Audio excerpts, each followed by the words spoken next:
Today is our 5th wedding anniversary. Ethan, my husband, is in the kitchen, a first in our married life. He's been acting mysterious all day, telling me he has a surprise for me tonight. I watch his back as he moves through the kitchen, the late afternoon sun spilling through the window and tracing a soft, golden halo around him.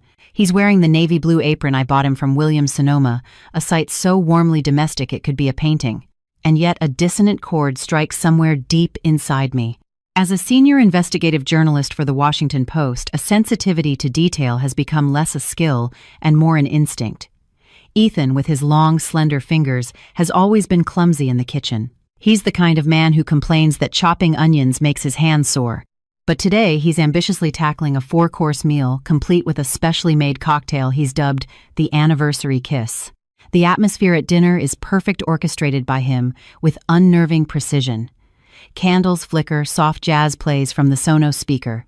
He raises his glass frequently, his eyes fixed on me with an intense fervor, his words weaving a tapestry of nostalgia for our 5 years together and bright hopes for the future. I smile and respond, but the strange feeling won't go away. He seems distracted, his gaze drifting unconsciously to the grandfather clock in the corner. This subtle anxiety clashes sharply with the tender words pouring from his lips. "Maya, just wait here," he says, his smile a little too bright. "I'm going out to the balcony to mix your anniversary kiss." He leaves his seat and heads toward the balcony adjoining our Georgetown living room. I watch as he pulls rum limes, mint, and club soda from the bar cart, his movements as fluid and practiced as a professional mixologist. This is more than strange. A man who can't tell soy sauce from Worcestershire sauce has suddenly become an expert in crafting cocktails. I pick up my DSLR from the side table. "I'm going to get some shots of the handsome bartender," I say with a smile. "We need to document this rare moment." He doesn't object, his back to me, as he focuses on the cocktail shaker, the clinking of metal on metal sharp and clear. I move to the other side of the balcony, pretending to search for the best angle, fiddling with the aperture and focus. The music from the living room is loud enough to cover most ambient noise, but perhaps he forgot about the state-of-the-art hearing aids I wear. A necessity I acquired after a close call on an assignment. They have exceptional sound amplification and noise cancellation features. Just then, I hear the subtle vibration of his phone on the prep table. He picks it up, turning his body slightly as if to shield it from my view. He lowers his voice, but my hearing aids catch the fatal conversation. "Hello," his voice holds a trace of impatience. A young woman's voice on the other end, anxious. "Ethan, have you started?" "Relax," Ethan's voice drops lower like a snake hissing in the grass. "Everything is going according to plan." "Is everything ready? Are you sure it's untraceable? I'm scared." Ethan lets out a short, cold laugh. It's a sound that carries a chilling certainty, a cruel finality. "Don't worry, I've done my research." High-purity potassium chloride, taken orally, absorbs into the system almost instantly. It metabolizes in an hour. Even an autopsy will only show a sudden, massive heart attack. It's clean, untraceable, no evidence. I'll do it tonight. By tomorrow, we'll have the money. Potassium chloride, heart attack, untraceable. Every word is an ice pick, stabbing into my eardrums, shattering the beautiful, fragile illusion of a 5-year marriage I had built with love and trust. The heavy camera in my hands feels like it weighs 1,000 pounds.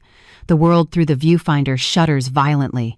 His handsome profile blurred in the lens suddenly looks monstrous and alien. It's almost pure muscle memory born from years of facing down danger that allows me to force myself into a state of cold, hard calm amidst the crushing terror and shock. I take a deep breath. The cold night air burns my lungs, but the sting helps to clear my chaotic mind. I am Maya Evans.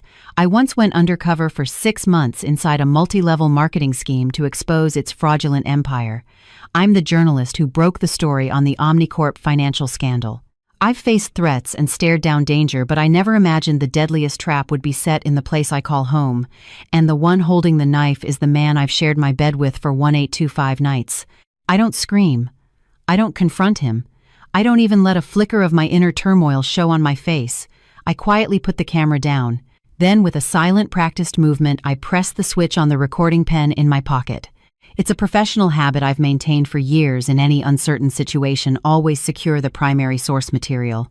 Ethan hangs up the phone, his face once again adorned with that gentle, loving smile.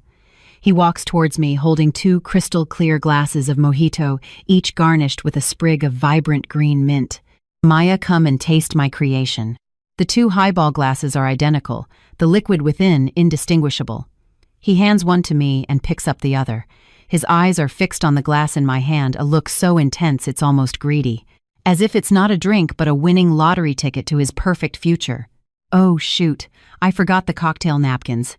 We're all out on the table, he says suddenly, slapping his forehead with a look of theatrical apology. Hang on, I'll go get some from the pantry. He places his own glass on the small round table on the balcony and walks briskly back into the living room. This is my only chance. The moment he turns, it feels as if the blood in my veins has frozen. My brain is racing, analyzing every detail. He left on purpose to give me time to drink it, to create an alibi for himself. My gaze sweeps over the two glasses on the table. They sit there like two coiled vipers, silently waiting for their prey. My heart is hammering against my ribs, but I know this is no time for fear. With the fastest, steadiest hand I can manage, I reach out and swap his glass on the table with the one in my hand. The glass is cold, and I can feel my fingertips trembling slightly.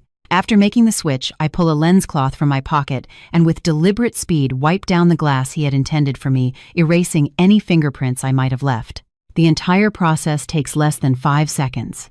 By the time I'm holding his original glass again, Ethan is walking back from the living room with a new pack of napkins. The smile on his face is impeccable, but his eyes hold a hint of inquiry, as if trying to confirm whether I've taken the fatal sip. I meet his gaze, my own smile blooming brighter than the candlelight. I raise the glass in my hand. Ethan, thank you. To our beautiful future. Cheers. Ethan is clearly pleased by my cooperative attitude. The flicker of suspicion in his eyes is instantly replaced by glee. Without a moment's hesitation, he picks up the glass on the table, the one originally meant for me, and clinks it against mine, producing a crisp, musical sound. To us. He looks at me with deep affection, then tilts his head back and drains the mojito in one go. His Adam's apple bobs. Not a single drop is wasted. I watch him. I watch the lethal liquid slide down his throat and into his body. My heart feels nothing but a cold, almost cruel stillness. I smile, bring the glass to my lips, and let my warmth heat the rim. Then, under the guise of turning to set the glass down, I spit the mouthful of liquid into a damp cloth I had prepared, then nonchalantly crumple it and stuff it into the crevice of a sofa cushion. How was it, I ask, sitting back down at the dining table, propping my chin on my hand like a wife eager for her husband's praise. Amazing, Ethan says, smacking his lips with satisfaction, his face beaming with pride. See, I guess I have a hidden talent. As he speaks, he casually glances at the clock on the wall. 7:45 p.m. According to his phone call, the 1-hour metabolic window meant that by 8:45 p.m., it would all be over. The next hour stretches into an eternity. We chat like the most loving couple, reminiscing about the past. He talks about how we first met, about how nervous he was when he proposed. He describes every detail so vividly, as if all that love and affection were real. If I hadn't personally heard that phone call, I would have been completely fooled by his masterful performance. I listen quietly, adding a word here and there while my mind is coldly calculating the time. My eyes are fixed on his face, catching every subtle change in his expression. His gaze starts to wander. His topics become more scattered. He checks the clock more frequently, each movement a little too deliberate. He's waiting for the poison to take effect, waiting for me to wilt before his eyes like a flower cut from its stem. Time ticks by 1 second at a time. 8:10 p.m. He's talking less. A fine sheen of sweat appears on his forehead. 8:20 p.m. His face has grown pale. The hand raising his water glass begins to tremble slightly. 8:30 p.m. He suddenly clutches his chest, his breathing becoming labored. He looks at me, his eyes filled with disbelief, and finds me looking back, my face a mask of rosy health and concerned worry. Ethan, what's wrong? Are you feeling sick? I ask softly, my voice laced with the perfect amount of alarm. No, nothing. He forces a smile, but it looks more painful than a grimace. Maybe I'm just tired today. The confusion in his eyes deepens slowly, being replaced by a more profound emotion, fear. He can't understand why he's the one showing symptoms when I should have been the one to drink the poisoned cocktail. Did something go wrong with the poison, or... He doesn't dare to think further. 8:45 p.m. The time of death he had set for me has arrived. I am sitting across from him perfectly fine. He, on the other hand, can barely string a complete sentence together. A noticeable numbness is creeping into his hands and feet. His lips are turning a faint shade of blue. Each breath seems to require all the strength he has left. He stares at me, his eyes filled with an incredulous, desperate panic. He tries to stand up, but his limbs refuse to obey. "Ethan, what's happening to you? Don't scare me." I stand up and rush to his side, my face a picture of pure panic. He collapses to the floor, his body beginning to twitch. A rattling sound escapes his throat like a fish gasping for air on dry land. With his last ounce of strength, he raises a trembling hand and points towards the first aid kit in the corner of the living room. He's asking for help, but he can't speak the truth. He can't say he's been poisoned because to do so would be to confess to his own attempted murder. His only hope is that I, like a normal wife, would assume he's having a heart attack and frantically search for nitroglycerin. I look at his pained, contorted face, my heart an icy void. I don't go for the first aid kit. Instead, I slowly kneel beside him, lean close to his ear, and whisper in a voice only the two of us can hear. "Ethan, the symptoms you're having right now, they're exactly like the heart attack you described on the phone." "Aren't they?" My words are like a bolt of lightning striking him in his fading consciousness. His pupils constrict violently, his body goes rigid, the eyes, clouded by a lack of oxygen, are instantly filled with an abyss of terror. He finally understands. From the moment I raised my glass to toast, he had already lost. I stand up, pull out my phone, and calmly dial 911. When the operator answers, my voice immediately cracks, filled with panic and helplessness. 911, "What's your emergency?" My husband just collapsed. Our address is, he seems to be having a heart attack, he can't breathe, please hurry." I deliberately give the wrong cause, steering the emergency response towards a cardiovascular event. I know this will buy more precious time for the toxins to metabolize. After hanging up, I look at Ethan on the floor now, semi-conscious, his lips slightly parted in agony. I don't spare him another glance. I walk into the bedroom and open the safe. Inside, several life insurance policies lie neatly stacked. On the beneficiary line of each one, the name is clear: Ethan Cole. The total payout, a neat $5 million. I take out my phone and meticulously photograph every page of the contracts, then immediately upload them to my private cloud and a separate encrypted email account, a double backup. Just as I finish, the distant wail of an ambulance siren pierces the night. I smooth my slightly disheveled hair, then pinch my thigh hard. My eyes instantly well up with tears. By the time I walk out of the bedroom, I have transformed back into the anxious, helpless, and deeply devoted wife, Maya Evans. The siren cuts off abruptly downstairs, followed by the sound of heavy, urgent footsteps.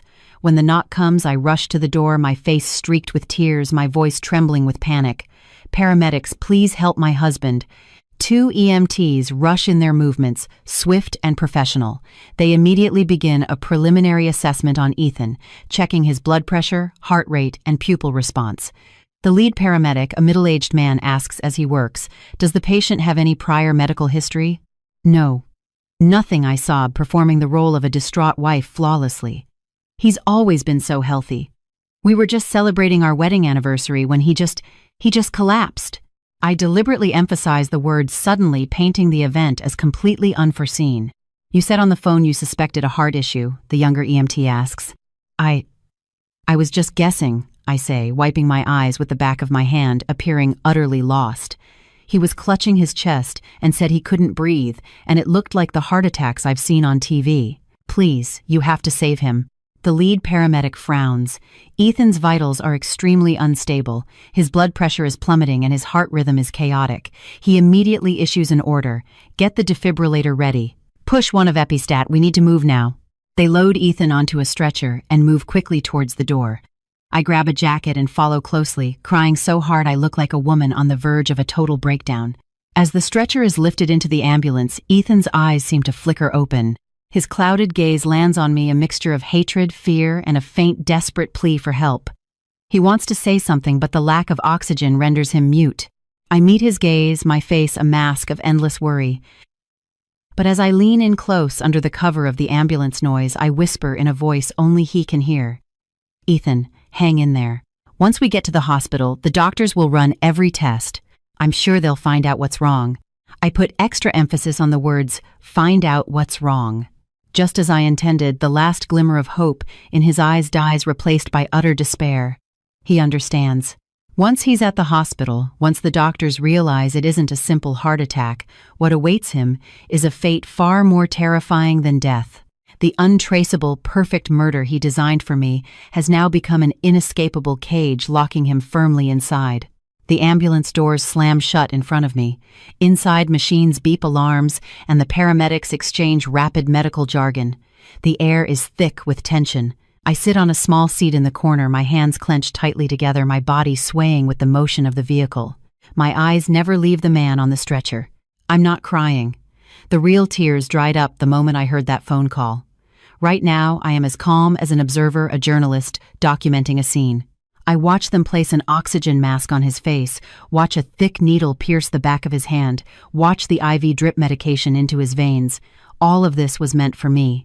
"Ma'am, the patient's condition is extremely critical," the lead paramedic says to me during a lull. "He may go straight to the trauma room. You need to prepare yourself." I immediately look up, my eyes filling with fresh tears. My voice trembles as I ask Doctor, what is wrong with him? Why is it so serious? The symptoms do look like acute heart failure, but some of the metrics are off, the paramedic says cautiously. His pupillary light reflex is sluggish and there's evidence of central nervous system depression.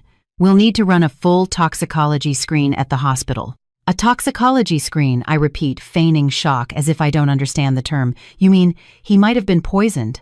The paramedic looks at me, avoiding a direct answer. Did he eat anything unusual tonight or come into contact with any chemicals? This is the perfect opportunity. I can't be the one to call the police. It would look too calculated. But having the possibility raised by a medical professional seems entirely natural.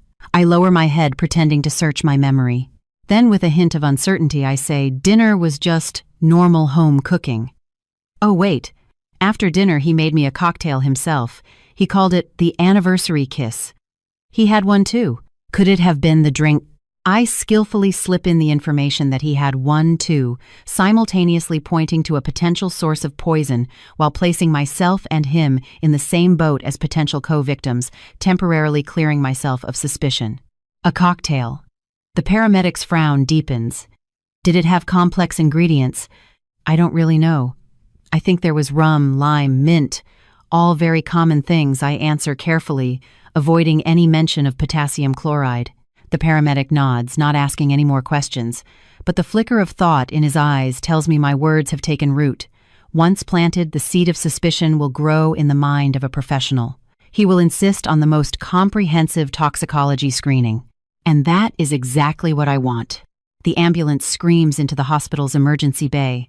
The back doors are thrown open and a blast of cold air rushes in. The stretcher is wheeled out, its wheels screeching against the pavement. I jump out and hurry after them. The automatic doors of the ER slide open, revealing a world of blinding white light and the overwhelming, suffocating smell of antiseptic. As Ethan is wheeled through the doors of the trauma unit, a nurse stops me. I lean against the cold wall and let out a long, slow breath. The tension that has held me rigid for hours finally begins to ease. Step 1 is a success. I not only survived, but I've delivered him to the hospital, placing him on the very edge of law enforcement's radar. What comes next is a silent war waged within the white walls of this hospital. The hallway outside the trauma unit is a condensed theater of human emotion, thick with anxiety, sorrow, and the smell of disinfectant. I sit on a cold bench, my hands clasped in my lap, looking like any other family member worried about a loved one. Inside, however, my mind is a sea of unprecedented calm. I am replaying every single detail from the moment I heard the phone call to now, ensuring there are no flaws. After about an hour that felt like a lifetime, the doors to the trauma unit open. A young doctor walks out, pulling off his mask, his face etched with fatigue. I immediately stand and rush towards him. "Doctor, how is my husband?" "We've stabilized him for now," the doctor says, which is only half of what I want to hear, but his condition is still very complex. Our preliminary assessment is that this wasn't a simple cardiac event. It's more consistent with poisoning. Poisoning, I feign shock and disbelief perfectly. How could that be? We ate the exact same food. "That's what we need to ask you," the doctor says, his expression serious. "We detected an extremely high concentration of potassium ions in his blood, far exceeding the normal range. This was the primary cause of his cardiac arrest. We suspect potassium chloride poisoning." That's a strictly controlled substance typically used for medical injections. It's impossible for it to appear in a daily diet. Per hospital protocol, we have to report this to the police. Here it comes, I think to myself. Everything is proceeding exactly as I planned. I show no joy, instead adopting a tone of near collapse. The police, how can this be, doctor? Are you sure you're not mistaken? How could we have something like that in our house? We're just reporting based on the test results. The specifics will have to be investigated by the police, the doctor says, patting my shoulder consolingly before turning to leave. I lean against the wall, my body slowly sliding down until I'm crouched on the floor, my face buried in my arms. My shoulders shake as if I'm crying silently. Passing nurses and other families cast sympathetic glances my way. No one knows that beneath this facade of grief lies a mind as cold and sharp as a surgeon's scalpel. Ethan is moved to the intensive care unit with no visitors allowed for now. Before long, 2 uniformed police officers arrive at the hospital. After a briefing from the doctors, they find me. Mrs. Maya Evans, the lead officer, a middle-aged man with a square jaw and sharp eyes, asks. Yes, I say, looking up with red swollen eyes, my voice hoarse. We're detectives with the MPD. We need to ask you a few questions regarding your husband Ethan Cole's poisoning. The hospital has filed a report. Detectives, I really don't know anything, I say, standing up, swaying slightly as if I'm about to faint from the shock. Don't be alarmed, ma'am. This is just a routine inquiry, the younger female officer says, steadying me with a gentle hand. Can you tell us in detail what you and Mr. Cole ate and drank tonight? I recount the dinner menu and the specially made mojitos, omitting, of course, the detail about swapping the glasses. Ethan made the 2 drinks himself, I emphasize. We each had one and we drank them at almost the same time. Why was he poisoned? But I'm perfectly fine. I pose the most critical question myself, positioning myself as a bewildered victim. The detectives take notes. Has anything unusual happened in your lives recently? Have you made any enemies? I shake my head, then hesitate as if just remembering something. Ethan, I think he's been having some financial trouble lately. He started a small consulting firm, but a big project fell through. I think he was in some debt. Could it have been one of his business rivals? I skillfully divert their investigation towards external factors, creating an image of Ethan as a potential victim of corporate sabotage. This is to prevent him from getting desperate and turning on me. I need him to believe that if we stick to the same story, blaming a non-existent third party, he might still have a chance. After the interview, the police inform me they will be going to our residence to conduct a crime scene investigation and ask me to remain at the hospital. I nod and watch them leave. The next morning, Ethan's condition stabilizes and he's moved from the ICU to a regular room. He's awake, but the ordeal of stomach pumping and resuscitation has left him as frail as a piece of paper. When I enter the room, he's lying in bed, staring blankly at the ceiling. Seeing me, his clouded eyes move a complex mixture of hatred, fear, and the dazed confusion of a survivor. I close the door, place the thermos I brought on the bedside table, and say softly, "You're awake. The doctor said you can have some clear liquids. I made you some broth." My tone is as gentle as if nothing ever happened. He doesn't respond, just stares at me, his lips moving to form a raw, raspy sound. Why, what I ask, pulling a chair to his bedside, meeting his gaze calmly. Why was I the one who was poisoned? He asks, the words a painful effort. I smile, a smile completely devoid of warmth. "Ethan, what are you talking about?" the doctor said. "We were both poisoned. It's just that I have a stronger constitution, so I didn't have a reaction." I lie with a straight face, blurring the lines of what happened. He clearly doesn't believe me, struggling to sit up. You switched the drinks." I switch the drinks. I raise an eyebrow in feigned surprise. I take out my phone, open a video file, and hold it in front of him. On the screen is the footage I took with my DSLR last night of him making the cocktails. The angle is clear, the lighting perfect. "Look, Ethan, this is the video I took of you last night. You personally made 2 drinks. You put one on the table and handed one to me. From beginning to end, I never touched your glass. The police have seen this too. They said it could be used as evidence." He stares at the video, his eyes widening, the color draining from his face. He can't remember. In his state of extreme nervousness and excitement, he can't recall which glass he handed me and which he placed on the table. My video, combined with his muddled memory, creates an evidentiary loop that is incredibly damning for him. "No, impossible," he mutters to himself. I put my phone away, lean in closer, and continue in a voice only we can hear. "Ethan, the police have opened a case. They suspect someone intentionally poisoned you. Did you cross someone recently? Maybe those loan sharks you owe money to. He looks up sharply, a flash of panic in his eyes. I catch it. Right now, you and I are on the same side. I continue in my calm, gentle tone, speaking the coldest of words. Think carefully. Blaming a non-existent third party is your only way out. Otherwise, attempted murder of your own wife. What do you think the police will conclude, and what do you think that $5 million insurance policy will look like then? My words are like a precision scalpel dissecting all his pathetic arguments and hopes. He looks at me, his expression shifting from terror to dependence. Faced with death and prison, he has no choice but to believe in the lifeline I've laid out for him. Now tell me, I say, adopting the professional demeanor of a journalist conducting an exclusive interview. Who gave you the potassium chloride? Ethan is completely broken. Faced with the threat of death and a long prison sentence, his meager intelligence and cunning schemes are no match. He looks at me like a drowning man clutching at a piece of driftwood, even though he knows that driftwood could drag him under at any moment. It was Jessica, he whispers, finally uttering a name. Jessica. I repeat the name in my mind, my brain's database running a quick search. The name is completely unfamiliar. I thought I knew Ethan's social circle, but clearly I only knew the tip of the iceberg he allowed me to see. Who is she? I press on my voice, as calm as if we were discussing the weather. She's a nurse at a med spa, Ethan says, avoiding my eyes, his voice as faint as a mosquito's buzz. We've known each other for 6 months. 6 months. What a beautiful 6 months. While I was worrying about his career and planning for our future, he was in the arms of another woman plotting my demise. A sharp pain radiates from my heart, but I force the surging emotions down. This is not the time for grief. It's the time for gathering information and weaving my net. She got the potassium chloride from the clinic. He nods. She said it was hard to get, but one of the doctors at her clinic was careless with inventory. She stole a small amount and ground it into a powder. Was this plan something you came up with together? My voice remains steady, but each word is like a shard of ice. It was her idea. Ethan immediately begins to shift the blame, a common tactic for men like him. She said that if you had an accident, the insurance money would solve all my debt problems, and then we could be together. What a touching love story. I sneer internally but keep my expression neutral. The police have opened an investigation. They will check financial records, phone records. This Jessica person can't be hidden. We need to get our story straight now. I stand up and pace around the room like a lawyer analyzing a case for a client. I stop, look at him, and say word by word, from this moment on, you need to remember this. You and Jessica are just casual friends. You were being threatened by loan sharks, so you went to her for help, hoping to buy something for self-defense like pepper spray.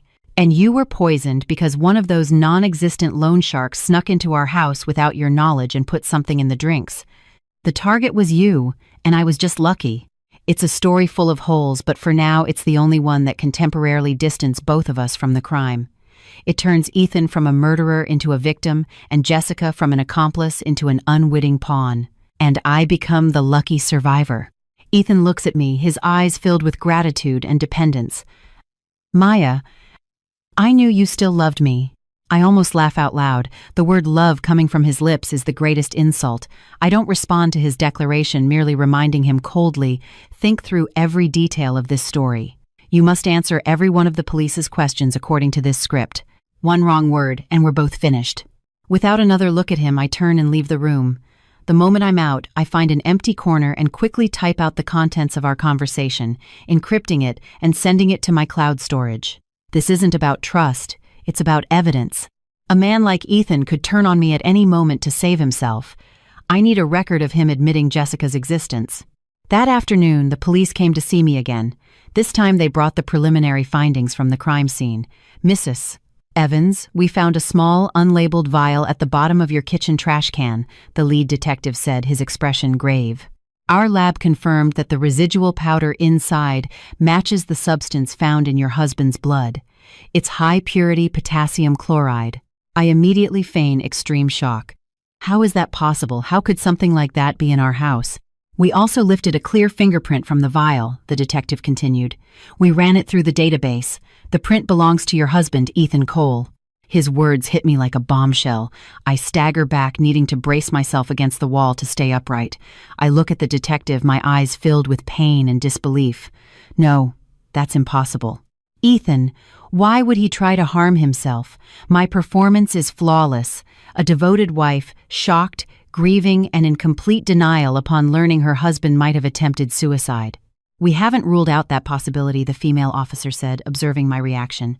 But we found no suicide note, and judging by the dosage, it's more consistent with a planned homicide. Mrs. Evans, has your husband been acting unusually lately? Any signs of depression? Did he mention writing a will? I shake my head, tears streaming down my face. No, nothing at all. We were just planning a trip for next month. How could he? Detectives, someone must have framed him. It must have been those loan sharks. They threatened him, said they'd kill him if he didn't pay them back. I seamlessly introduced the script I created for Ethan. The two detectives exchange a look. Clearly, my statement provides them with another avenue for their investigation. Loan sharks. Can you give us the specifics? I give them a brief overview of Ethan's struggling business and his borrowing from predatory lenders. I also unintentionally let it slip that he had asked a friend for help, a nurse named Jessica, hoping to get something like pepper spray for self-defense. I've now reframed the potassium chloride as a self-defense item, further marginalizing Jessica's role and making her seem like an innocent friend caught in the crossfire. My goal is to make the police believe that the trail leading to Ethan and Jessica is a setup, and the real culprit is the non-existent third party. After the police leave, I immediately send a text to Ethan, updating him on the police's findings and my statement telling him to maintain the same story. He quickly replies with an okay, followed by thank you, thank you, thank you. I stare at the words, feeling nothing but bitter irony. I'm not helping him. I'm weaving a more intricate cage for him. Now the police's main focus will be on investigating the so-called loan sharks, which will buy me the precious time I need to find the real accomplice, Jessica. I can't wait for the police to do it. As a journalist, I have my own sources and methods. I return to the Post newsroom and use our internal databases. I quickly pull up information on every nurse named Jessica in the D.C. area. By cross-referencing age and place of employment, I narrow my target down to a high-end private med spa in Chevy Chase called Venus Aesthetics. I don't act immediately. Instead, I call a friend who works for the D.C. Department of Health. He has access to more restricted information. Hey Mark, can you do me a favor? I need you to check if there's a nurse named Jessica at Venus Aesthetics in Chevy Chase. Also, can you see if you can pull up their recent pharmaceutical procurement and usage logs, specifically for potassium chloride? There's a pause on the other end, then Mark's voice grave. Maya, what are you asking about that for? Potassium chloride is a high-risk controlled substance. Misuse is a serious felony. I'm working on a story, I reply calmly. It's a matter of life and death. The police investigation into the non-existent third party hit a dead end. The phone numbers Ethan provided for the supposed loan sharks were either disconnected or untraceable, clearly fabricated to support his story. Inevitably, the focus of suspicion shifted back to Ethan and me. The detectives began to question me, repeatedly probing every detail of that night, searching for cracks in my testimony. I remained composed, playing the role of the victimized wife to perfection. My grief, my confusion, my defense of my husband, it all seemed so real. But I knew this charade couldn't last forever. The police weren't fools. They would eventually find the logical inconsistencies in the story. I had to find Jessica, and fast. Just then, Ethan started to panic. Through a relative who came to visit, he secretly passed me a note. On it, scrawled in a shaky hand, were the words, "The vial." I remember now. I threw the bottle for the powder in the kitchen trash. The police will find it. I looked at the note and smiled coldly. He finally remembered. Too late. The police had not only found the vial, but they had also lifted his fingerprint from it, but I didn't tell him that. Instead, I decided to use his fear. I immediately wrote back on a new slip of paper, "Don't panic. The police haven't searched the house yet. They've only questioned me at the hospital. I'll find a way to go back and get rid of it now." I deliberately created a sense of urgency, making it seem like I was rushing to cover his tracks to earn his deeper trust. In reality, I had no intention of going home. I knew our Georgetown townhouse was likely under surveillance by plainclothes officers. I needed a plausible reason to leave the hospital, and a reason that would lure Jessica out into the open. I dialed Ethan's mother's number. Carol, who lived in rural Ohio, had never liked me, considering my demanding career an affront to her idea of a proper wife. The moment she picked up, I burst into tears. "Carol, you have to come. It's Ethan. Something terrible has happened." I told her the whole story, embellished, of course, with the version I had fabricated. Ethan, the victim of a vicious business rival, poisoned, and now fighting for his life. On the other end of the line, she shrieked and wailed, promising to catch the first bus to D.C. After hanging up, I texted Ethan, "Your mom is on her way. You have to get Jessica to go to the house and get rid of that vial before she arrives. Once your mom is here, there will be too many people around. It'll be impossible." I had put him under immense time pressure, and he took the bait. He replied almost instantly, "Okay, I'll contact her right now." I could almost picture him in his hospital bed, frantically typing a message to his lover.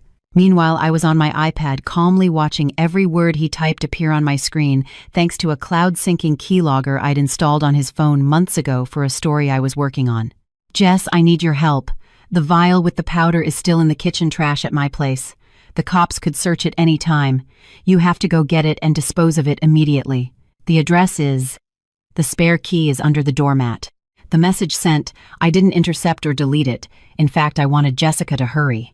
Because 5 minutes before Ethan sent that text, I had used a burner phone to make an anonymous 911 call reporting a suspicious young woman attempting to break into a townhouse at that very address. Now it was a race against time. Would Jessica find the vial first, or would the police catch her in the act? I sat on a bench in the hospital corridor, outwardly anxious about my mother-in-law's impending arrival. In reality, a micro-earpiece was tucked into my ear, feeding me real-time traffic updates from a friend in the city's traffic division. "All units be advised. White VW Beetle license plate is proceeding at high speed from the vicinity of Venus Aesthetics towards Georgetown. Monitor and report location." That was her, Jessica's car. A cute white Beetle, a perfect match for her angel in white persona. I stood up and walked to a window overlooking the street. About 20 minutes later, 2 police cruisers' lights flashing sped away from the hospital, heading in the direction of my house. At almost the same time, a new message came through my earpiece. "Target vehicle has entered the specified residential area." The fish was in the net. I didn't rush home to watch the show. I needed a perfect alibi. I walked back into Ethan's room. He was staring anxiously at his phone, waiting for word from Jessica. "Any news?" I asked softly. She said she's almost there. Ethan's voice was dry with nervousness. "Good," I nodded. I pulled up a chair and began peeling an apple for him, making small talk. "Ethan, when you get better, where should we go on vacation? I was thinking somewhere with a beach." I used the most mundane conversation to keep him and myself in that room every second, captured by the hospital's security cameras, every moment a testament to my innocence. About 10 minutes later, Ethan's phone rang. It was Jessica. He answered immediately, his voice a low whisper. "Did you get it?" On the other end, Jessica's voice was choked with tears and terror. "Ethan, the police arrested me. They said I was breaking and entering. I just got to your front door. I hadn't even touched the key, and they came out of nowhere." The color drained from Ethan's face. Smack. The phone slipped from his hand and clattered to the floor. "What's wrong? What happened?" I asked, jumping up in feigned alarm. He looked at me, utterly devastated, his lips trembling, unable to form a single word. He couldn't understand how the police could have been there at that exact moment. He couldn't understand how every move he made seemed to land him squarely in another custom-made trap. I bent down and picked up the phone. The screen was still lit. The call was still connected. I put it to my ear and heard a police officer's stern voice on the other end. "Ma'am, state your name and why you were at this location." I ended the call and placed the phone back on the bedside table. Then I gently patted Ethan's ashen cheek. "Don't be afraid, Ethan," I soothed. "It must be a misunderstanding. The police just made a mistake. Your friend just needs to explain that you asked her to go to the house to pick something up for you, and everything will be fine." My words sounded like comfort, but they were actually a new set of instructions. I was telling him to contact the police to confess that he was the one who sent Jessica to the house. In doing so, he would clear her of breaking and entering, but he would also be cementing their relationship as accomplices with his own words. Like a man grabbing for a lifeline, Ethan fumbled for the nurse call button. He had to see the police. He had to clear up this misunderstanding. He had to save his lover, not knowing that every word he spoke would be another brushstroke on the canvas of his own conviction. Jessica was taken to the local precinct. Thanks to Ethan's clarification, the suspicion quickly shifted from burglary to her being a person of interest in the poisoning case. She was placed in an interrogation room cut off from the outside world. I knew this was my best chance to get to her. I couldn't go as a victim's family member. That would raise suspicion. I needed a more professional, more legitimate identity. A journalist. I went back to the Post and found my editor, a man in his late 50s who had spent his life in the trenches of journalism. I didn't hide anything. I laid out the entire story, the attempted murder version, and made my request. I wanted the paper to officially cover the bizarre poisoning case with me as the lead reporter. My editor listened in silence, his expression a mixture of shock, sympathy, and a deep, abiding respect for his star reporter. "Maya," he said, his voice heavy, "the paper will back you on this. Whatever resources you need, just ask. But you have to promise me you'll stay safe. This isn't just a story anymore. It's a war." I nodded, a wave of warmth spreading through my chest. With the backing of the paper, my actions now had a legitimate cover. I didn't go to the precinct right away. I knew Jessica would be in a state of panic and confusion. Approaching her now would only make her defensive. I needed to let her feel the despair first, to let her realize that Ethan was not going to save her. I spent the afternoon digging into Jessica's background. She came from a working-class family, a classic good girl. Her good looks made her popular at the med spa. Her social media was a curated gallery of designer bags, Michelin star restaurants, and luxury vacations, a lifestyle completely at odds with a nurse's salary. The timeline of these posts corresponded perfectly with the 6 months Ethan said they had known each other. I also discovered that the white VW Beetle registered in her name was purchased just 3 months ago, paid in full. The money came from a high-interest personal loan. I was almost certain Ethan had taken out the loan in her name, likely to cover some of his gambling debts. Armed with this information, I used my press credentials and the paper's connections to arrange a meeting with Jessica. We met in a small, sterile interrogation room at the police station. She was wearing a standard-issue jumpsuit, her hair a mess, her face pale, and stripped of its usual perfect makeup. She looked up when I entered, first with confusion, then with open hostility. A reporter, she clearly hadn't expected to see me. I smiled and nodded, sitting down across from her. I brought no recording equipment, just a pen and a notepad.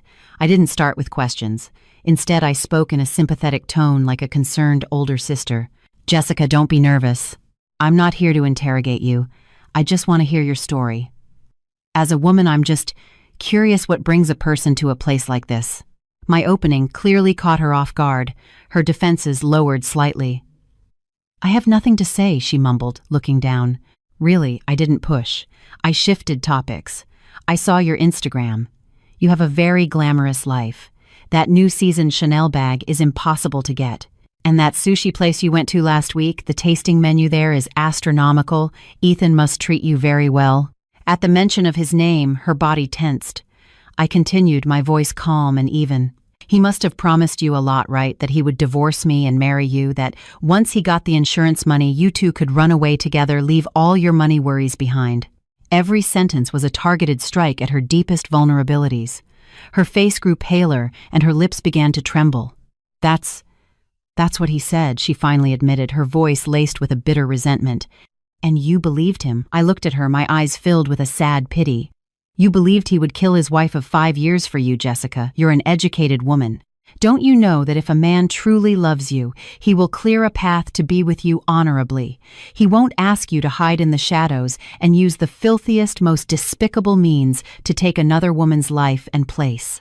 My words were a sharp knife slicing through the flimsy fantasy of love she had woven for herself, exposing the bloody reality beneath. "No, that's not it," she retorted, agitated. "Ethan said he didn't love you. He said your marriage was already dead. He said you were a workaholic who never cared about him." "And you believed him," I said with a cold laugh. I took out a few photos from my bag and slid them across the table. They were family photos, me at a work gala with Ethan, me celebrating his parents' anniversary with them. In every picture, I was the image of a graceful, supportive wife. And then there's this. I played a video on my phone. It was from my last birthday. Ethan was playing the guitar and singing to me, his eyes so full of love they could drown a person. Jessica stared at the photos and the video, her expression shifting from anger to confusion, then to doubt. "Now let me tell you something else," I said, putting my phone away and leaning forward, lowering my voice. "At the hospital, Ethan has already pinned everything on you. He's telling the police that you were the one who provided the potassium chloride, that you were the mastermind behind the whole plan. He's claiming he was just weak, that he was so in love with you he let you lead him astray." What Jessica shot to her feet, the chair screeching against the floor. How could he? It was him. He begged me to help. He said he was being hounded by loan sharks and had no other way out. Calm down, Jessica, I said, gesturing for her to sit. This isn't the time to argue about who's to blame. The fact is to save himself. Ethan has already thrown you to the wolves. If you continue to cover for him, you'll be facing a charge of accessory to attempted murder. You know better than I do how many years that carries. She collapsed back into the chair, utterly defeated, tears finally streaming down her face. I didn't comfort her. I just watched her cry. When her sobs subsided, I handed her a tissue and stated my purpose in the plainest possible terms. You have only one way out of this now. Become a witness for the prosecution. Give the police everything you have, all your text messages with Ethan. The money transfer records the proof that he asked you to retrieve that vial. Do that, and you might get a reduced sentence for being an accomplice. Otherwise, you can go down with him and pay for your so-called love story in prison. I stood up, looking down at her like a judge pronouncing a sentence. I'll give you 1 day to think about it. I expect an answer by this time tomorrow. I turned and walked away without looking back. I knew she would make the right choice. Self-preservation is the most basic human instinct, and I had just offered her the only chance she had to survive. Just as I was waiting for Jessica's decision, an unexpected player entered the field, my mother-in-law, Carol. She arrived at the hospital after an overnight bus ride, looking exhausted and disheveled. The moment she walked into the room and saw her precious son lying pale and weak in the bed, the grief and rage she had been nursing all journey erupted. But her target wasn't the non-existent culprit. It was me. You're bad luck, she shrieked, rushing at me like an enraged lioness, her hand raised to slap me. I didn't flinch, just stared at her coldly. My gaze must have given her pause because her hand stopped mid-air, but I knew this was only the beginning. My Ethan has had nothing but misery since he married you, she spat, her voice sharp and venomous. All you do is care about your stupid job. When have you ever truly cared for him? Now look, he's been harmed like this. Are you happy now, you black widow? Her tirade attracted the attention of the other patients and their families in the ward. I didn't argue. I didn't cry. I just stood there and let her vent. I knew that the more vicious she was, the more it would highlight my own silent, dignified suffering. From the bed, Ethan weakly tried to intervene. Mom, stop it. It's not Maya's fault. His defense only served as further proof of my manipulative powers in his mother's eyes. Oh, you're still protecting her at a time like this, she wailed even louder. What kind of spell has she put on you? The chaotic scene was finally broken up by the head nurse, who sternly told Carol to be quiet. Though reluctant, she didn't dare make another scene. She just sat by the bed, wiping her tears and shooting daggers at me with her poison-filled eyes. I ignored her, quietly wiping Ethan's face and hands with a warm cloth, giving him water and helping him with his medication, playing the role of the devoted wife to perfection. My meekness and forbearance filled Ethan's eyes with guilt. He probably felt that he had treated a woman who loved him so deeply in the most despicable way. That evening, I used the excuse of going home to get a change of clothes to leave the hospital. I knew this would be the perfect opportunity for mother and son to be alone. And some things needed to be said by Ethan himself to have the desired effect. I didn't actually go home. I went to a coffee shop across the street from the hospital and connected via Bluetooth to the recording device I had hidden in the room, a device disguised as an aromatherapy diffuser on the bedside table. In the hospital room, Carol's crying had stopped. She lowered her voice. Son, you tell me the truth. What really happened? Why are the police saying it was poison? Did you get involved with some shady people? There was a long silence from Ethan. Then, in a very weak voice, he began to recount the story I had created for him, the loan sharks, the business rivals frame-up. Carol listened, horrified, cursing the villains who had done this to her son. Then what about that nurse Jessica? What's her deal? Carol had clearly heard something from the police. She's just a friend, Ethan replied, sticking to our script. I just asked her for a small favor. I never thought it would drag her into this. What kind of favor? Carol pressed. It was just... Ethan's voice faltered. At that moment, I decided to add some fuel to the fire. I used a burner phone to send an anonymous text to Carol's cell. The message was simple: your son wasn't poisoned by a rival. He tried to murder his wife for the insurance money and drank the poison himself. If you want the truth, ask him about the $5 million life insurance policy. I had timed it perfectly. As Carol was pressing him for details, her phone lit up. She glanced at it and her expression changed instantly. Insurance. What $5 million insurance policy? She demanded, her head snapping up to stare at her son. Ethan, what is this text message talking about? Did you buy a life insurance policy for Maya? Ethan was clearly blindsided. He panicked. In front of his own mother, his flimsy facade crumbled.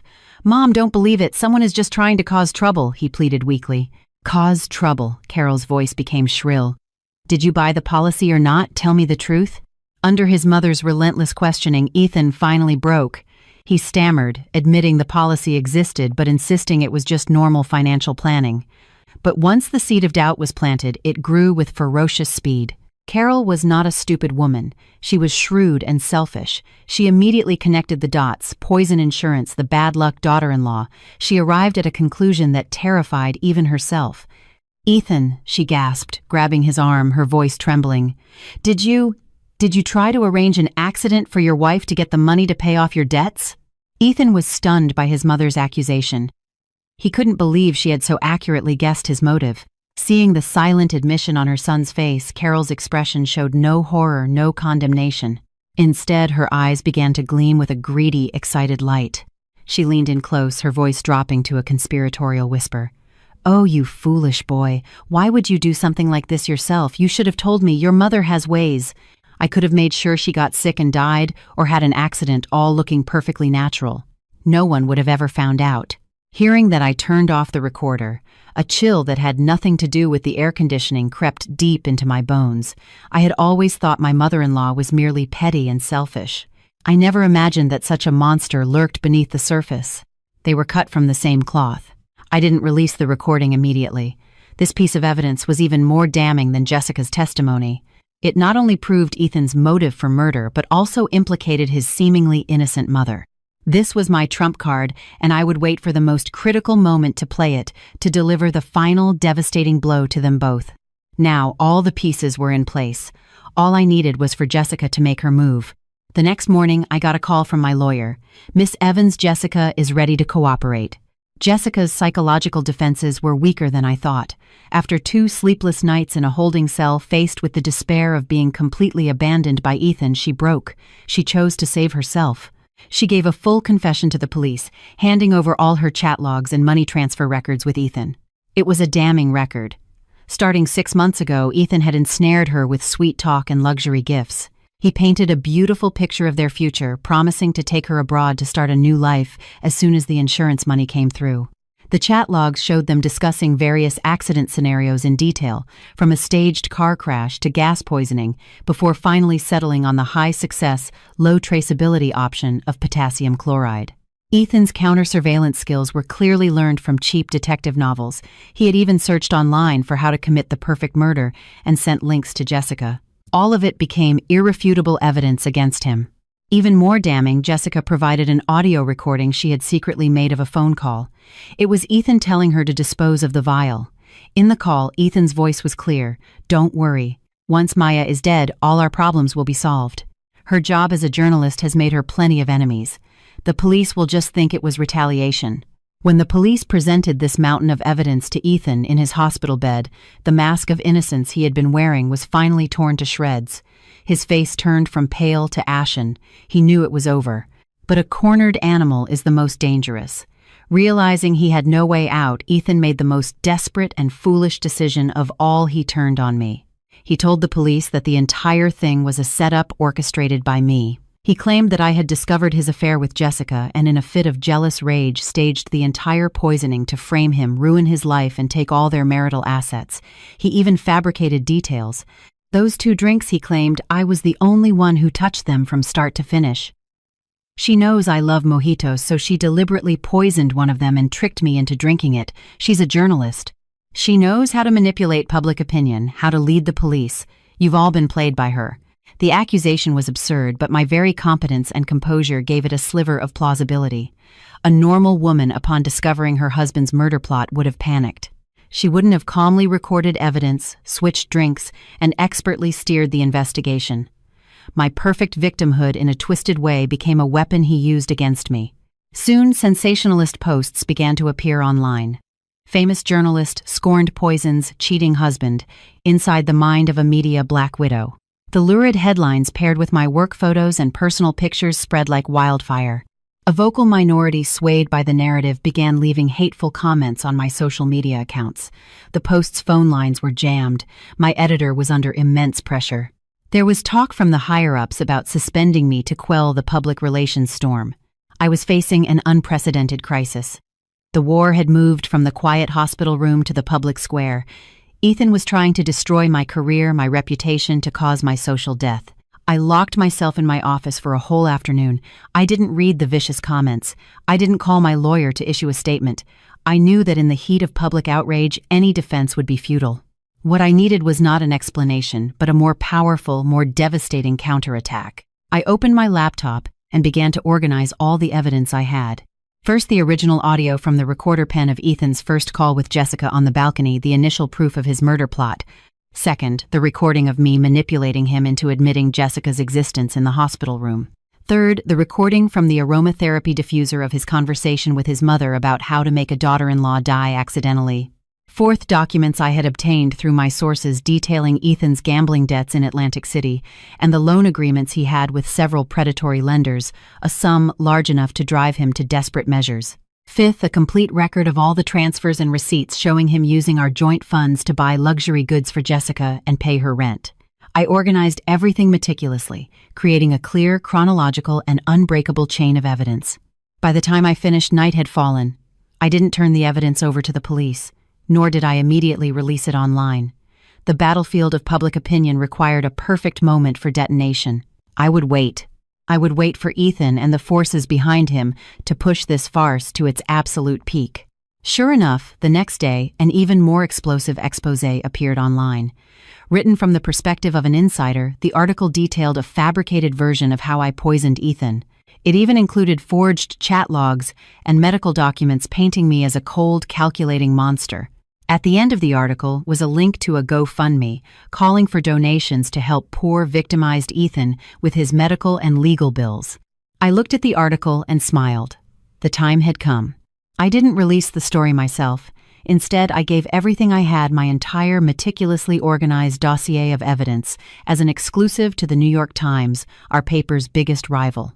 I knew the media landscape better than anyone. Nothing drives traffic like a shocking, exclusive reversal. I had only one condition: they were not to inform me before publication and were to keep it a complete secret.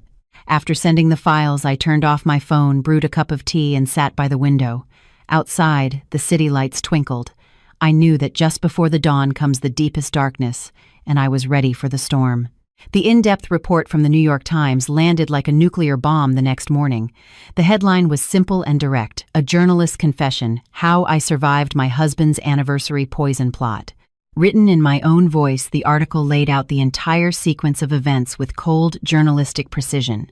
It started with the fatal mojito on our anniversary move to the overheard phone call on the balcony, and detailed how I used my professional skills to gather evidence and turn the tables in a life-or-death situation. Every claim was backed by irrefutable proof. The original audio recording was made public.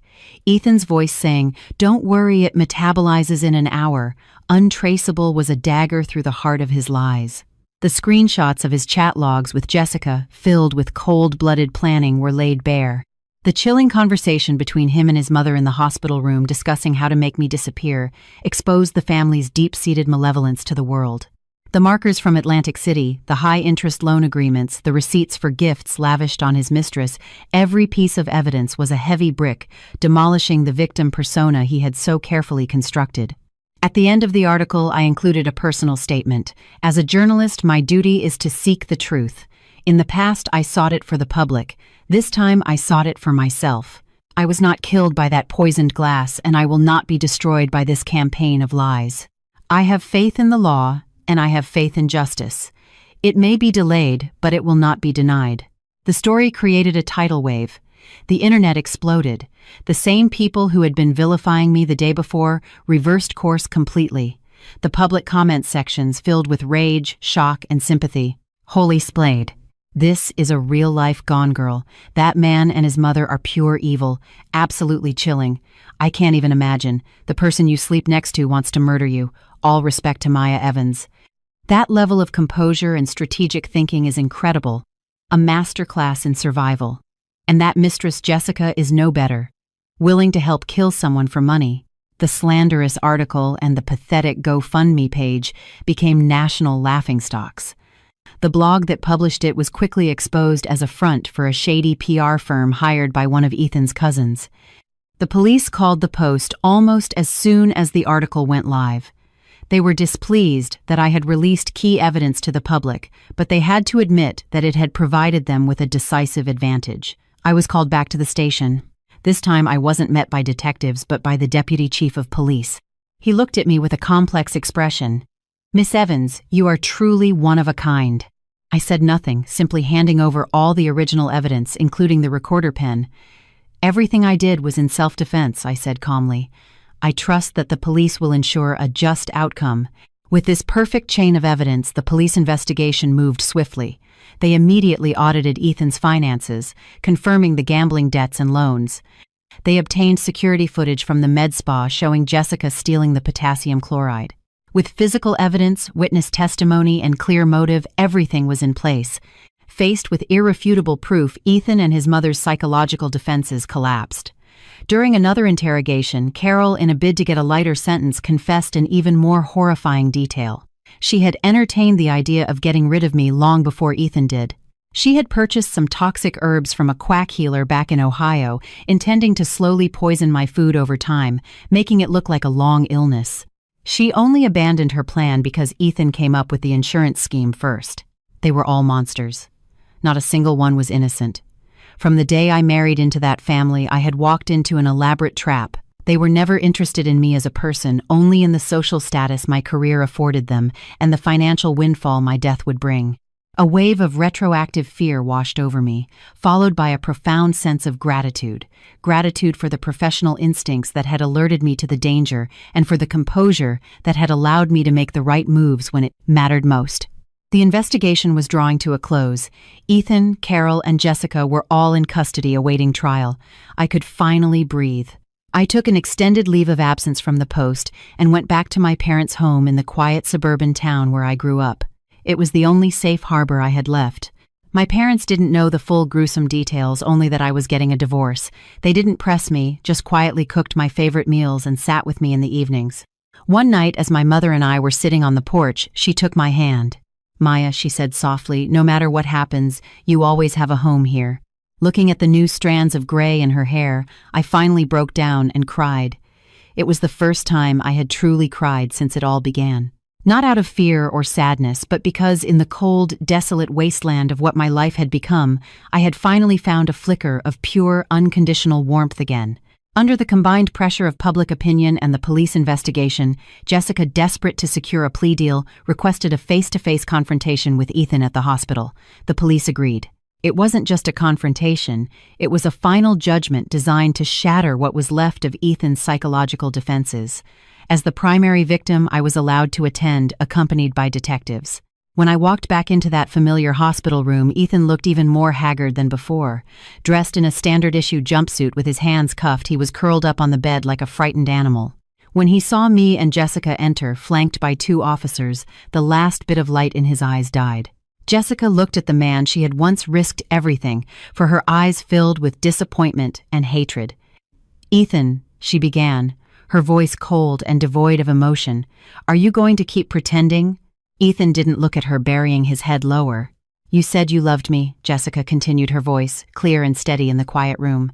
"You said you'd divorce her for me. You said we'd go abroad and start a new life with the money. But now, you've pinned every single crime on me. Are you even a man?" Ethan remained silent. "I'm asking you one more time," Jessica's voice rose slightly. "Did you or did you not ask me to get the potassium chloride? Did you or did you not mastermind the plan to murder Maya?" Ethan's head snapped up, his eyes bloodshot. "It was you," he screamed hysterically. "It was all you, you bitch. You seduced me. You were after my money. If it wasn't for you, none of this would have happened." Even now he was trying to deflect blame. Jessica laughed, a bitter, humorless sound. "After your money, Ethan, let's not forget that car is under a loan in my name. How much of the money you lost in Atlantic City did you con out of me? Your so-called company is nothing but an empty shell. You've been lying to me from the very beginning." Their squabbling laid bare the filthy secrets of their affair.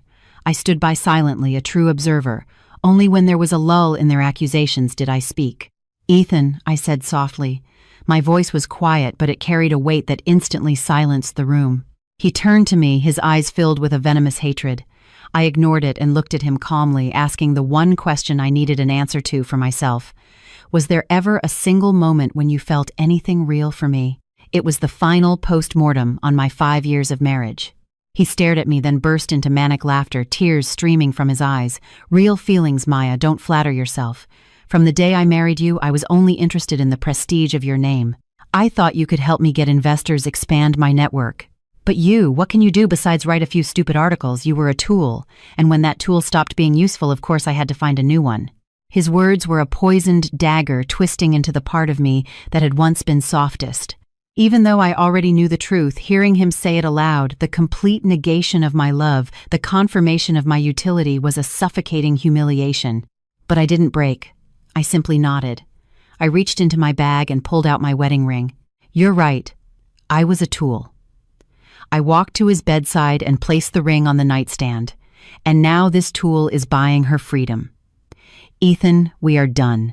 I looked him in the eye and said word by word, do you know what your biggest mistake was? It wasn't your greed or your stupidity. It was that you picked the wrong person to mess with. You thought I was just some ordinary woman lost in a fantasy of love, but you forgot that my entire profession is about dealing with lies and evil. You tried to destroy me with a lie, but in the end, you were the one consumed by the truth. Without another glance at him or the equally pathetic Jessica, I turned and walked toward the door. Just as I was about to leave, I heard a desperate guttural scream from behind me. Maya, I hope you rot in hell. I paused, but I didn't turn around. You should save that sentiment for yourself, I said calmly. Stepping out of the room, I was met by the bright afternoon sun. I took a deep breath, finally replacing the sterile, desperate air of the hospital with fresh oxygen. I felt a sense of release I had never known. That confrontation wasn't just for Ethan, it was for me. I had finally, with my own hands, put a decisive and definitive end to my dead marriage. From this day forward, I was no longer anyone's wife. I was just Maya Evans, a survivor, standing on the ruins of her past, ready to rebuild. Just when I thought it was all over, but the long wait for the legal process to conclude, Ethan made one last desperate move. Due to the irreversible damage his body sustained from the poisoning, coupled with his mother's public theatrics threatening suicide, he was granted bail after a complex series of legal maneuvers. He was to be under house arrest pending trial.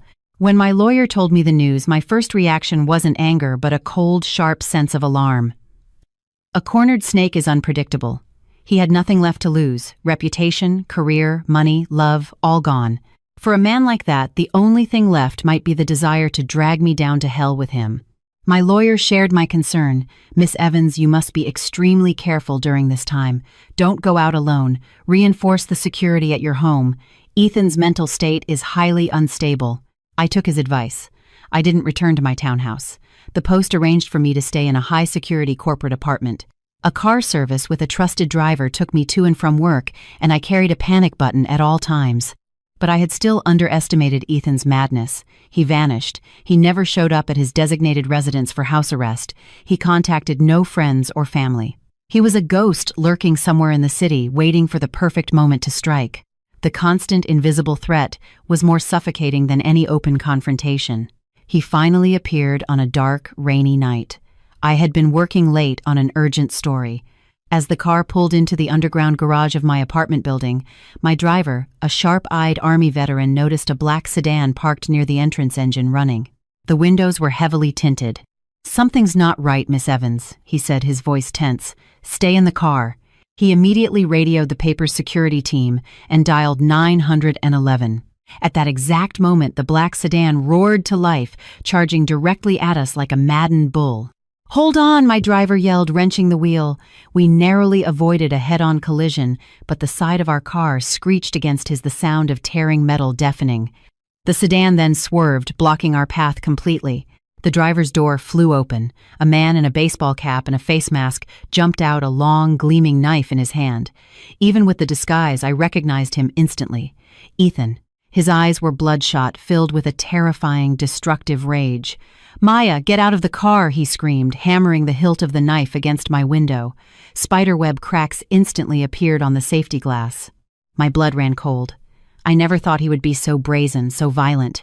The driver had already locked the doors. "Miss Evans, get down, stay down," he commanded. Just then, several beams of bright headlights flooded the garage from another entrance, accompanied by the piercing wail of sirens. The police and the paper's security team had arrived. Seeing the police cars, Ethan knew he was trapped. He let out a primal scream and with all his strength plunged the knife into the fractured window. With a loud crack, the glass shattered, sending shards flying. I felt the cold rain and the sharp tip of the blade just inches from my cheek. "MPD, drop the weapon, do it now." Several officers surrounded him, their guns drawn. He froze the knife, clattering to the concrete floor. He looked at the police, then at me safe in the car. A grotesque smile spread across his face, a look more painful than tears. "You win, Maya," he muttered just before the officers tackled him to the ground. The cold steel of handcuffs snapped around his wrists once more. This time there would be no escape. I sat in the car, my body still trembling with adrenaline and fear. But I knew it was truly finally over.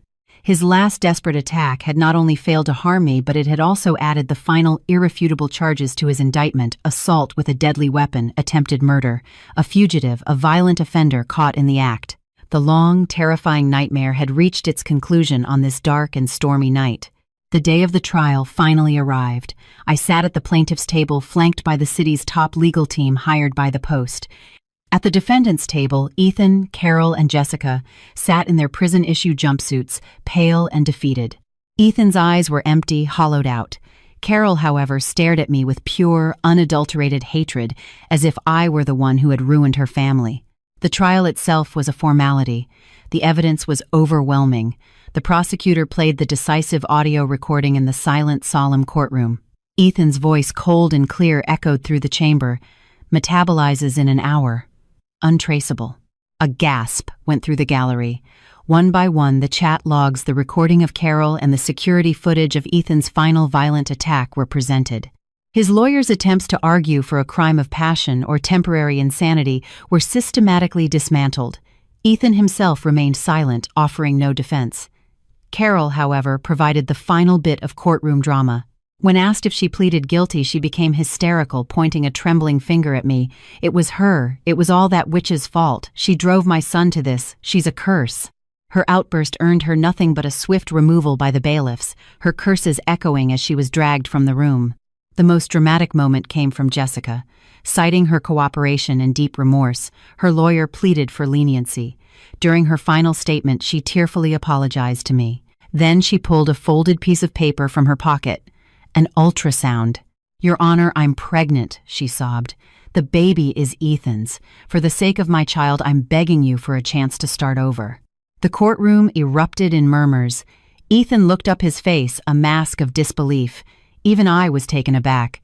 To use an unborn child as a shield at the last moment was a move of breathtaking cynicism. But the law is the law.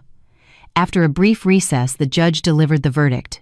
Ethan Cole, for charges of attempted murder, insurance fraud, and aggravated assault, was sentenced to 25 years to life in prison. Carol Cole, for conspiracy and solicitation to commit murder, was sentenced to 10 years. Jessica, for her role as an accomplice, but given her cooperation and extenuating circumstances, was sentenced to 5 years of probation and had her nursing license permanently revoked. As the judge's gavel fell, I let out a long, slow breath. Justice, though delayed, had not been denied. Outside the courthouse, a sea of reporters swarmed me. "Miss Evans, are you satisfied with the verdict, Maya? What are your plans now?" I said nothing. I simply turned to the cameras and gave a deep, respectful bow. Then, escorted by my editor and colleagues, I pushed through the crowd and got into a waiting car. As the car pulled away, I watched the courthouse recede in the rearview mirror. The war was won, but I had lost 5 years of my life. My phone buzzed, a text from my lawyer. "Miss Evans, the civil divorce hearing is tomorrow. Given that Ethan is the at-fault party, you will be awarded all marital assets." I texted back 2 words: "Thank you." The accounting had just begun. The divorce proceedings were a swift epilogue. With the criminal convictions in place, Ethan had no legal ground to stand on. He didn't even appear, sending a court-appointed lawyer in his stead. The judge granted the divorce and awarded me everything: our townhouse, the cars, all bank accounts and investments. The court also ordered Ethan to repay all the joint funds he had spent on Jessica. With the divorce decree in hand, I began to systematically dismantle my old life. First, I sold the house. The place that held 5 years of memories was now just a cold, tainted space. It sold quickly. The money in the bank felt not like a victory, but like the shedding of a heavy weight. Second, I sold the cars. I didn't want to drive another mile in anything that reminded me of him. Third, I closed every joint bank account, transferring the balance into a new account under my name alone. These numbers, once a symbol of our shared future, were now the capital for my new beginning. During this process, I discovered the true extent of his deception beyond the gambling debts. He owed money to suppliers for his sham company. He was a complete fraud. I had my lawyer issue a public notice disavowing any responsibility for his personal debts. As for Jessica, though, she avoided prison. Her life was ruined. The story was everywhere. She was fired and ostracized from her community. She had to return to her small hometown. I heard her parents, unable to bear the gossip, eventually cut ties with her. She called me once, crying, begging for money to start over somewhere new for the sake of her baby. I refused. "Jessica," I said calmly, "your child is innocent, but you are not. You made your choices. I have no obligation to finance your future." I hung up and blocked her number. I am not a saint. For someone who helped plot my murder, my lack of vengeance was the greatest mercy I could offer. Last was Carol. From prison, she requested that I hire a better caregiver for her. I refused that too, but I did take a small portion of the money from the house sale and made an anonymous donation to the state's correctional system earmarked for improving elder care for all inmates. I hated her, but I would not become like her. When it was all done, I was overcome with a profound exhaustion.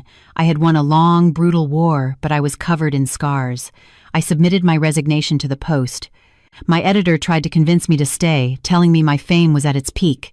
I used to think being a good journalist meant exposing all the darkness in the world, I told him. But I've learned that when you get too close to the darkness, it tries to consume you. I need to find a new way to live. He understood. I left the city I had loved and hated the career I had dedicated my life to. I bought a one-way ticket to a place I'd never been, a small, quiet town on the California coast. I needed to say goodbye to the past and to the woman I had been. I rented a small house overlooking the ocean in Carmel by the Sea. I opened a small online bookstore. My days became simple, curating books, packing orders, and watching the tide roll in and out. I learned to surf. I learned to paint. The sun turned my skin a healthy bronze. Time, the ocean, and the sun began to heal the deep wounds. A year later, my old editor called. The series I had written about my ordeal had won the Pulitzer Prize. He wanted me to come back for the ceremony. I hesitated, then agreed. I needed to write a final, proper ending to that chapter of my life. I stood on the stage in a simple white dress, the heavy gold medal in my hand. The applause was thunderous.